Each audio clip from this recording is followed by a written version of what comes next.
Welcome back to Game Time. And as you've heard, we're all very excited that the NBA has returned to action. But there was a different kind of action in the nation's capital today. Unless you've been under a rock, you're fully aware of what happened at the U.S. Capitol. The thing I love about the NBA and its players and coaches and organizations is that they don't just turn a blind eye to what's happening in the world around them. Exhibit A, we saw it all in the bubble down in Orlando. Well, today, Jayson Tatum and Jaylen Brown together, after they won the game, took some time to address what happened earlier in the day. Let's listen. Before we get started, we definitely want to speak to some of the things that's been going on in our society. It reminds me of what Dr. Martin Luther King has said, that there is two split different Americas. In one America, you get killed by sleeping in your car, selling cigarettes, or playing in your backyard. And in another America, you get to storm the Capitol and no tear gas, no massive arrests, none of that. So I think it's obvious. It's 2021. I don't think anything has changed. We want to still acknowledge that. We want to still push for the change that we're looking for. But as of yet, we have not seen it. We want to continue to keep conversations alive and do our part. All right, we'll open it up for questions. We'll start with Mark D'Amico. Hey guys, obviously a difficult day for everyone in America, and not the first time that you guys have been put in this situation with a basketball game coming up when something really important is going on in the country. Can you just take us through what the situation was and what the circumstances were behind closed doors and the discussions and meetings that you guys had leading up to the game? Yeah, just to piggyback off what JB said, it was heavy on our hearts. We was thinking about it. And unfortunately, we continue to be in the same situation. And, we just, had an open space in the locker room to discuss these things, whether we was going to play or not. Similar to the bubble. And like you said, it's 2021, and we kind of continue to find ourselves in the same situation. And it's tough because, we're not surprised by what we see on TV. It's the world we live in. I just feel like, the same energy should be kept as, when, we see our people, peacefully protesting for, things that we see, our people getting, murdered on TV and live and videos. And, they're protesting in the Capitol or rioting in the Capitol, for losing an election. It's two different things. And I want the same energy on TV, to be, they're thugs and criminals, the same terms that they use, when they see our people, protesting for losing our lives. And, I think it's bigger than basketball. It's bigger than the game today. But I just felt like that, the statement, us talking about it, us going on the court on national TV could, shed more light than not playing. And, that's what we talked about in the locker room. Gary Washburn.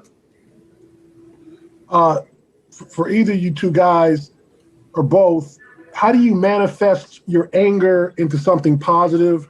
Because it's easy to be pissed. Everybody, we're all pissed as black men, given what's happened. But how do you kind of manifest that and turn that into something positive and productive?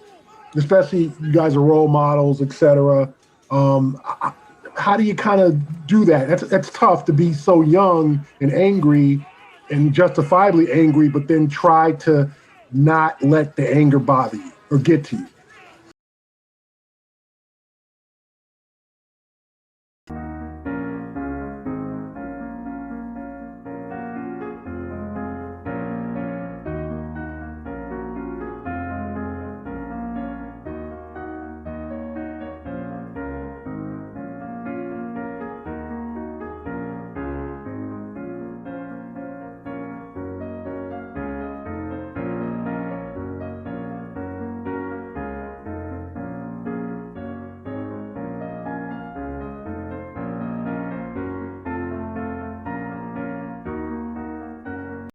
It's definitely two sides to a coin. Like basketball, of course, is our profession, and we're blessed to be in this position.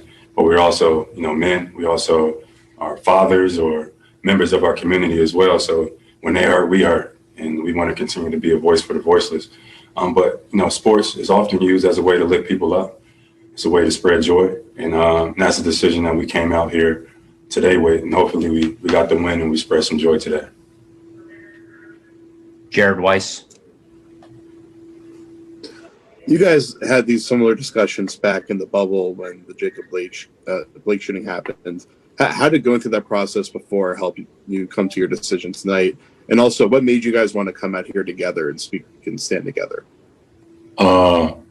I think, just unfortunately being in a situation in the bubble and knowing that, we had the talks of, canceling the whole bubble and leaving, but realizing that, as the NBA, as players and how the platform that we have on national TV, knowing that everyone's going to be watching, and being in front of a camera, we can play the game, but when we get asked questions, we can shed light and talk about the things that we want to express. And I think this is a great way, and it's going to have to continue, unfortunately, until we see real change. Sherrod Blakely. Yeah, this question is for both of you, but specifically for you, Jaylen.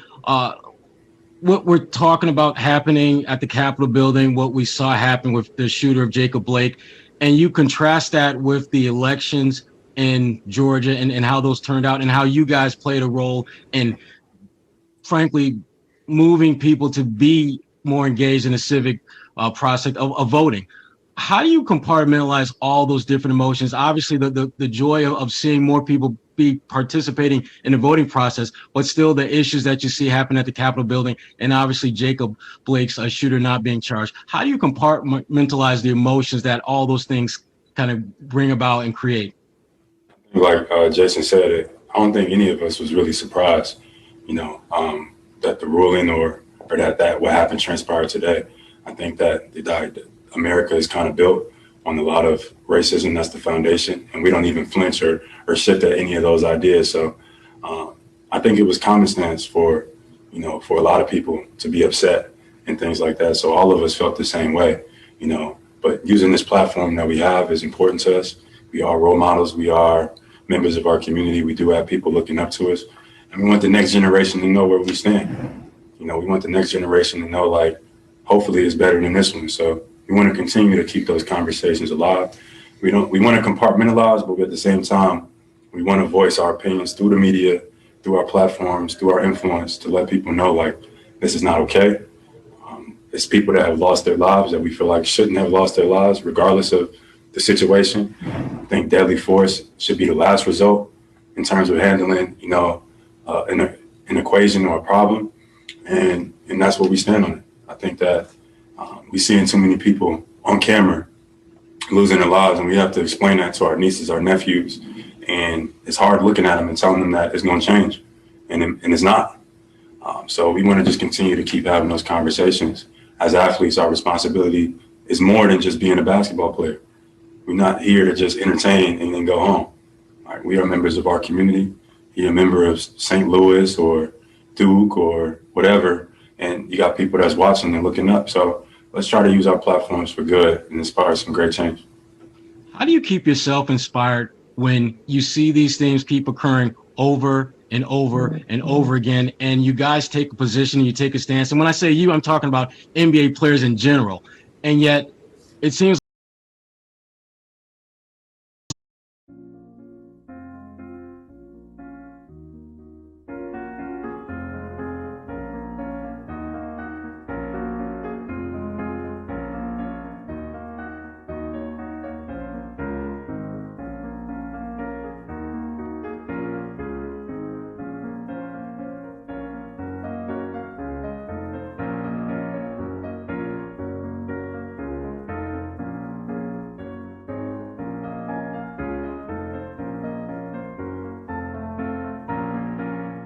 like it's Groundhog's Day, where we're seeing a lot of the same things happen over and over again. How do you keep yourself motivated and inspired to keep pushing forward for the kind of systemic change that you guys want? I think for me, I just think about our history, all the people that came before us that, sacrificed their lives in a much bigger way, that, myself and him have opportunities to live out our dream. and that doesn't go unnoticed, and it should be talked about more. So I think we just have to carry that on in any way that we can. Like you said, we're role models, more than just basketball players, and our platform is huge. And it would be wrong if we didn't take advantage of that, the opportunities that we have, and just to speak for all those people that don't have voices like we do, and to share the same emotions and feelings that we're feeling. But we definitely want to express that it's okay to be upset. It's okay to be angry. I think that those two get confused. Like, we expressed ourselves through, basketball today, winning a game. But I think America has every right to be upset. We don't want to encourage violence or anything of that nature. But, we definitely are tired of seeing the same things over and over again. So, to feel that pain and that emotion, you can't control how that necessarily is put out. But we want to continue to use our platform because we obviously, want to keep inspiring change. And I want to believe that we're doing the right thing. So very impressive. I mean, these young men are leading by example. They are true activists. And so many things that they said rang true for me as a parent and also just as a member of our society. Channing, I want to start with you because the way Jaylen Brown started his statement was comparing what he referred to as two different worlds that you live in, where a 12-year-old can be killed because he's playing with a toy weapon, and then you have a literal mob that is violent and vandalizing and injuring people, and you don't see anything. I think, for me, after I figured I would have to talk about this today, I sat a long time and I talked to my wife and I FaceTimed my kids. And I thought about the future of America. And I remember while I was watching this, what the people were yelling, the terrorists, because that's what they are. They're, terrorists. They were saying, this is our country and it's not your country. This is all of our country. And our job as adults and as parents and as men, like he said, as people in our community, is to make it better for our children. This type of action shows entitlement of something that does not belong to you. It is a gift to be in this wonderful country. Regardless of things that we need to work on, we need to start working on ourselves first. Regardless of what's going on in Europe or Africa or Australia, we need to start looking at ourselves and having tough conversations about where our ideals lie. For my son to be, half black, half white, I have to now walk with him if he wants to go to 7-Eleven because, rallies were coming through my neighborhood. Yeah, I don't want to live like that. I remember I could ride my bike and my parents weren't worried about me. That's where I want America to get back to. And I want everybody to be more inclusive. I want people to be more empathetic. But what happened today was an embarrassment. What happened today shouldn't happen. And if that is not glaringly obvious of the double standard for this people in America, I don't know what else needs to happen. Because when you set the rules and then the rules don't go in your favor and then you try to burn down the institution that set the rules, what does that say for us? So that was my little speech there. And I'm getting fired up about it. But I've worked my butt off to be where I'm at and to provide for my family to be safe. That's right. Very well said. Candace, obviously you have a different take because not a different take.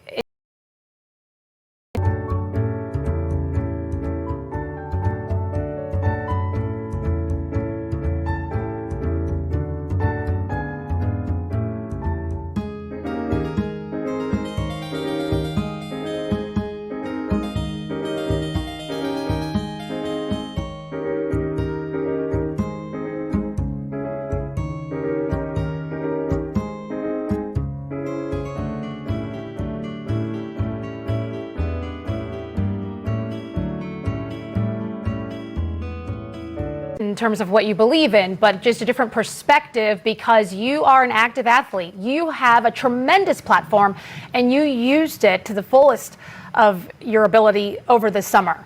So just help us all understand what that is like and is there added pressure for you because there's more eyes on you? Well, first, I want to commend Jaylen Brown and Jayson Tatum for standing up there and representing the NBA and the athletes out there, because we do have a voice, and it's no longer okay to just shut up and dribble. And, we're speaking about our country and politics on NBA TV right now. A generation ago, that probably wouldn't have happened. Now we're having an entire league of athletes standing in solidarity for something that affects their kids, that affects their moms, that affects their cousins and their aunts and people that they're close to. And so I think it's just no longer as athletes are we going to be content with just one or two of us or three of us going to a summit and standing up and being political. And now it's entire leagues and it's entire people. As I was watching television with my family today, as I know a lot of you across America are probably having tough conversations with people within your house, and your children don't understand what's going on. And, flipping through MSNBC, CNN, and Van Jones said something. He said, sometimes you have to see things in order to believe them, but sometimes you have to believe in things in order to see them. And I think in America, we've turned a blind eye long enough for things that we see, but we don't want to believe. And with that being said, it takes a lot of us to look at our blind spots and not just regurgitate what we're hearing and regurgitate what we think we believe in. And I will not let today deter from the fact that I am proud of my fellow Americans for voting. And that's not just in a state election or a local election, it's a national election as well. And the people have been heard. And that's what's so great about democracy. The people have been heard and it will carry on, but it won't carry on without our active participation. And that goes from politicians to athletes and on down. And so I plan to continue to do my part, use my voice. And, Stephanie, I know you as a mother. Channing, I know you as a father. We have challenging times coming up. We got to talk to our kids. We got to break this cycle. We have to educate. We have to educate them. You have to know what you're for. Thank you so much for saying that, Candace. It's perfect. As a parent, don't be afraid to have those tough conversations with your children. And if you don't understand why something happened, because it doesn't seem right or fair to you, I think it's perfectly reasonable to express that to your children and have an open and honest conversation. And as Channing and Candace both said, we're all trying to find a way to create a better future for our children. So thank you both for sharing with us. And ladies and gentlemen, we'll be back.